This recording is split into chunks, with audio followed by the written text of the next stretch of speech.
Mi nombre es Marlene Sabino Dionisio. Hoy voy a presentar la actividad 2 correspondiente a la unidad 1, estructura de la materia. La bioenergética es también llamada termodinámica química. Se refiere al estudio de los cambios de energía ocurridos en las reacciones bioquímicas.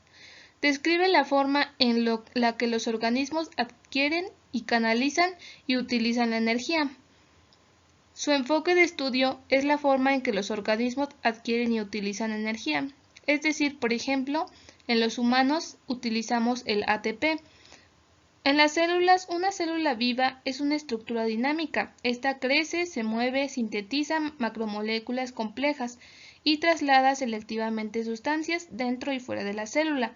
Toda esta actividad requiere de energía, por lo que cada célula y cada organismo debe obtenerla de sus alrededores y gastarla de la manera más eficaz posible. Por ejemplo, las plantas obtienen la energía de la luz solar, los animales utilizan la energía almacenada en las plantas o en otros animales.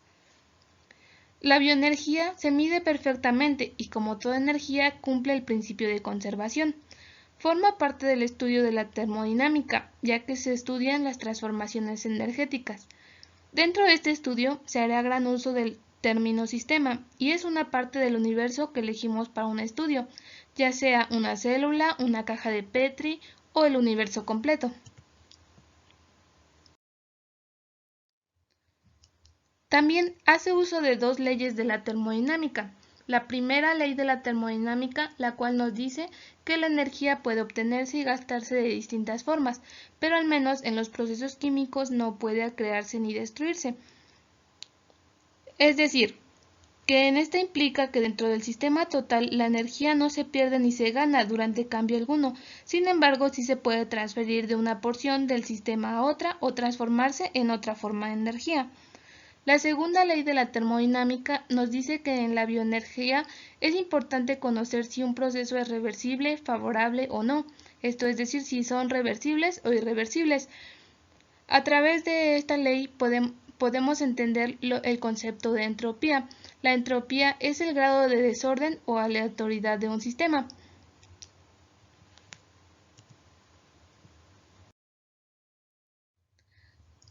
Esta ley nos permite conocer el tipo de procesos, por ejemplo, los reversibles o irreversibles.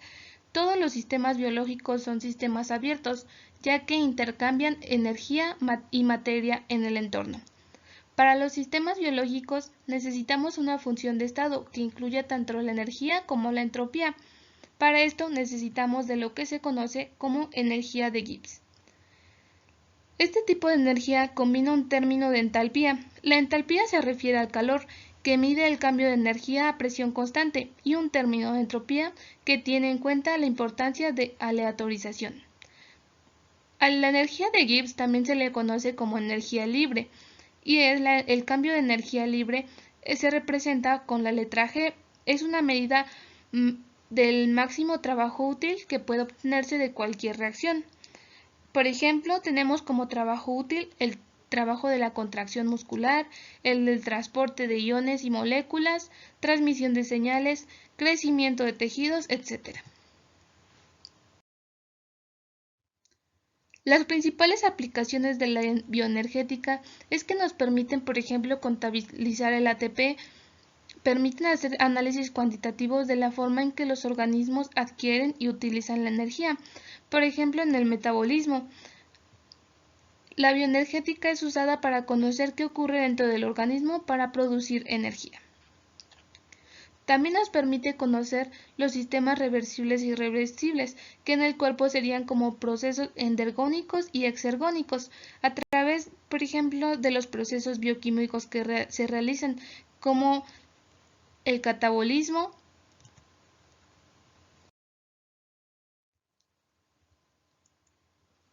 la disolución.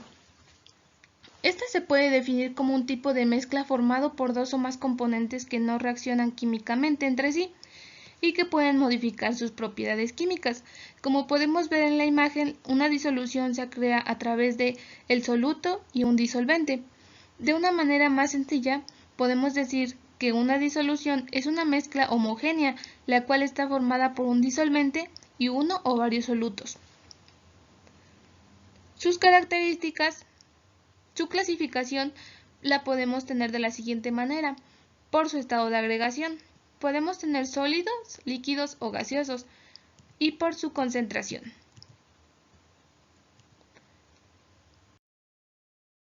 En las concentraciones tenemos a las diluidas, las saturadas y las sobresaturadas. En las diluidas son también llamadas insaturadas, y es aquella, como podemos ver en la imagen, que obtiene una pequeña cantidad de soluto.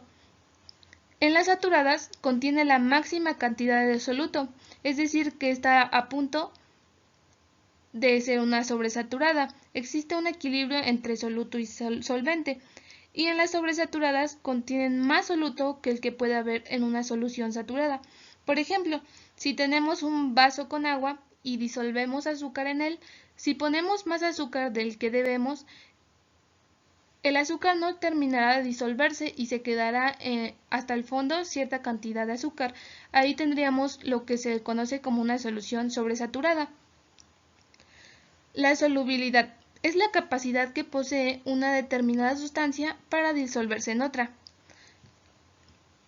Las clasificaciones serían las mismas: insaturadas, saturadas y sobresaturadas. Los ejemplos serían en la insaturada, agua oxigenada; en saturada, una soda; y sobresaturada, un café con exceso de azúcar, como lo mencionaba anteriormente. Hay diversos factores que van a afectar esta solubilidad. La primera sería la temperatura. En la temperatura, para los sólidos y líquidos, cuando aumenta la temperatura, hay un incremento en la energía cinética del soluto, y por lo cual habrá mayor solubilidad. En cuanto a los gases, las disminuye con el aumento de temperatura. Esto es porque los sólidos al tener un incremento en la energía cinética del soluto, las moléculas que forman el sólido o el líquido se dispersan, y eso hace más fácil que se pueda disolver. La presión. En los sólidos y líquidos no se ven afectados por la presión. En cambio, en la solubilidad de los gases aumenta con la presión. También tenemos lo que se conoce como naturaleza del soluto y solvente, lo cual vendría siendo que similar disuelve a similar, es decir, no podemos mezclar, por ejemplo, el agua con el aceite, ya que estos no tienen características físicas o químicas similares. En cuanto a la agitación, tenemos que, por ejemplo, cuando tenemos igualmente una taza de café, necesitamos agitarlo, y lo hacemos a través de una cuchara. Esto aumenta la energía cinética de las moléculas, pero no con el aumento de calor, sino de movimiento. Y esto, a su vez, favorece la superficie de contacto entre el soluto y el solvente. El estado de subdivisión. Este lo podemos tomar como ejemplo. Como se muestra en la imagen, tenemos la sal. En un lado tenemos sal un poco más compacta y en la otra un poco más disuelta. Esto nos ayudará, por ejemplo, a que al momento de realizar la disolución, la que tiene menor consistencia, esta será disuelta con mayor facilidad. Sin en cambio, la otra tardará un poco más de tiempo en poder disolverse. Las referencias utilizadas son las siguientes. Y eso sería todo. Muchas gracias.